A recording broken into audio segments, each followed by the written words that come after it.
ದಲಿತರ ಮನೆಗಳಿಗೆ ಮತ್ತು ಜಮೀನುಗಳಿಗೆ ರಸ್ತೆಯನ್ನ ಸವರ್ಣೀಯರು ಅಕ್ರಮವಾಗಿ ಕಲ್ಲುಗಳನ್ನು ಅಡ್ಡಲಾಗಿ ಹಾಕಿದ್ದಾರೆ.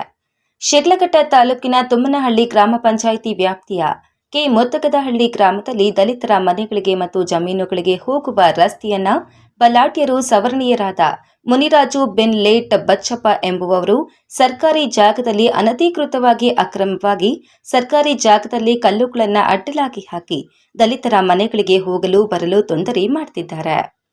ಆದ್ದರಿಂದ ತೊಂದರೆ ಮಾಡುತ್ತಿರುವವರ ಮೇಲೆ ಕೂಡಲೇ ಕಾನೂನಿನ ರೀತಿ ಕ್ರಮ ಕೈಗೊಂಡು ಸಂಬಂಧಪಟ್ಟ ಅಧಿಕಾರಿಗಳು ಈ ಕೂಡಲೇ ಕ್ರಮ ಕೈಗೊಂಡು ರಸ್ತೆಗೆ ಅಡ್ಡಲಾಗಿ ಹಾಕಿರುವ ಕಲ್ಲುಗಳನ್ನು ತೆಗೆಸಿ ಓಡಾಡುವುದಕ್ಕೆ ಅನುಕೂಲ ಮಾಡಿಕೊಡಬೇಕೆಂದು ಕೆ ಮುತ್ತಗದಹಳ್ಳಿ ಗ್ರಾಮದ ದಲಿತ ಜನಾಂಗದವರು ಆಗ್ರಹಿಸಿದ್ದಾರೆ. ವರದಿ ನವೀನ್ ಕಿರಣ್ ಚಿಂತಾಮಣಿ.